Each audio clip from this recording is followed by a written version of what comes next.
90 minutes business, l'invité.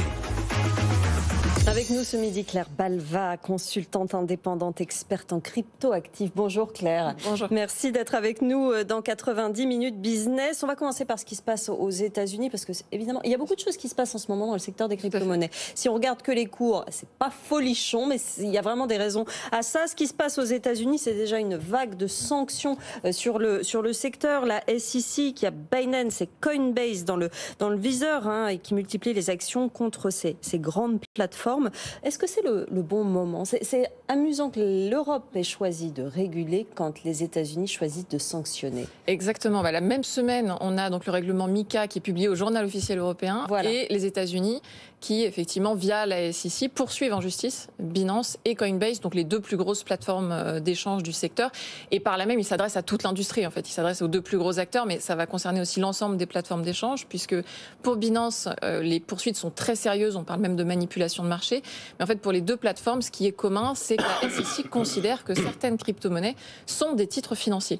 Et donc, voilà. Et donc, si on les propose sur sa plateforme, il faut aller s'enregistrer auprès de la SEC, ce qui veut dire beaucoup d'investissements en matière de conformité pour l'ensemble des plateformes. Oui, avec des conséquences sur toutes les plateformes qui proposent d'échanger ces crypto-monnaies. Qu'est-ce qui va se passer si on a, et si elles gèrent, du XRP, du Cardano, du Solana, c'est elles qui sont concernées Ce qu'on voit pour l'instant, en tout cas à très court terme, c'est que les plateformes n'ont pas envie de se brouiller avec le régulateur. Oui. Et donc, certaines fintechs, par exemple Robinhood, ont déjà commencé à délister. Ils ont annoncé le retrait de certaines crypto-monnaies de leur plateforme.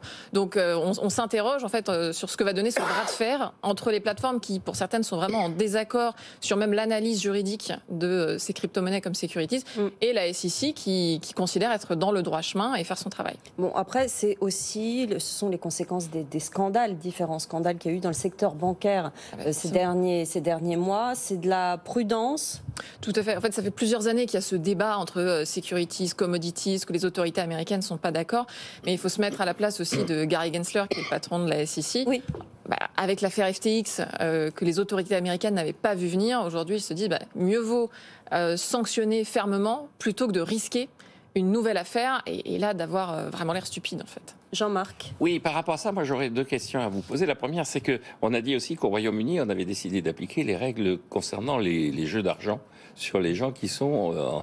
Donc, est-ce qu'on va arriver à une sorte de régulation mondiale, une définition mondiale de ce que c'est un cryptoactif qui serait sous l'égide du FMI, par exemple? Ou est-ce que c'est, à votre avis, est-ce que ça va partir dans tous les sens? Et la deuxième chose, on en est où sur la capitalisation en crypto-monnaie? Elle a évolué comment et on est à quel niveau maintenant? Alors, sur la première question, qui est une très bonne question, aujourd'hui, ça part encore un peu dans tous les sens, mais ce qu'on voit, c'est que l'Europe, avec MiCA, a quand même posé un standard. Et aujourd'hui, ce standard qui est clair attire les grandes entreprises qui ont besoin de clarté réglementaire. Donc, c'est pas impossible que le standard européen MiCA se répande petit à petit sur la planète. On voit d'autres pays qui commencent à utiliser, à s'inspirer, en tout cas, de cette réglementation européenne pour créer leur propre réglementation. On voit aussi qu'il y a des groupes de travail, par exemple, sur la fiscalité. Et qu'on s'oriente en tout cas vers des normes mondiales en matière de traçabilité et de fiscalité sur ces actifs. Sur votre deuxième question, très clairement, les cours sont pas au plus haut. Bitcoin doit être autour de 26 000 $ en ce moment. Donc très clairement, les cours sont plutôt en berne.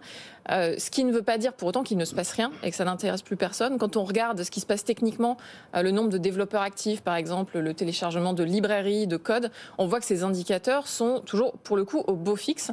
Et donc, que ça intéresse les talents qui viennent toujours construire. Donc, le prix n'est pas forcément, je dirais, corrélé à ce qui se passe techniquement. D'ailleurs, c'est pareil en marché haussier. C'est pas parce que les prix augmentent que techniquement, on crée de la valeur non plus. Est-ce que l'Europe est en train d'avoir un avantage en ce moment, qu'il faut profiter finalement de cette période où elle arrive à réguler, contrairement aux États-Unis où en plus il y a une vraie bataille politique sur le sujet, pour justement, vous le dites, attirer des acteurs? Bien sûr, alors c'est assez paradoxal parce que quand la réglementation européenne a été construite, pas mal d'acteurs européens reprochaient aux régulateurs de vouloir réguler de manière trop stricte. Et c'est vrai que pour des petits acteurs, avoir une réglementation trop stricte, c'est difficile, ça les empêche de se développer. Mais pour des gros acteurs, comme les acteurs étrangers, en fait, cette réglementation, elle est très attractive. Et donc là, il y a un coup à jouer pour attirer les acteurs étrangers, si tant est que c'est ce qu'on veut faire. Et je pense qu'on est plutôt intéressé pour avoir ces acteurs à Paris, par exemple. Ça valorise aussi notre écosystème. C'est intéressant pour des jeunes entrepreneurs de pouvoir rencontrer les équipes dirigeantes de ces grandes plateformes à Paris. Du strict point de vue des investisseurs, l'année dernière, on donnait un chiffre. 9% des Français qui avaient des cryptoactifs. Oui, on était à peu près à ça. Alors, on était à 8% il y a un an, ouais. et on est un peu en dessous de 10% désormais. Donc, ça a évolué, mais un tout petit peu. Ça a augmenté, mais néanmoins avec des prix qui sont largement baissiers. Donc, c'est quand même intéressant de voir que ça a augmenté.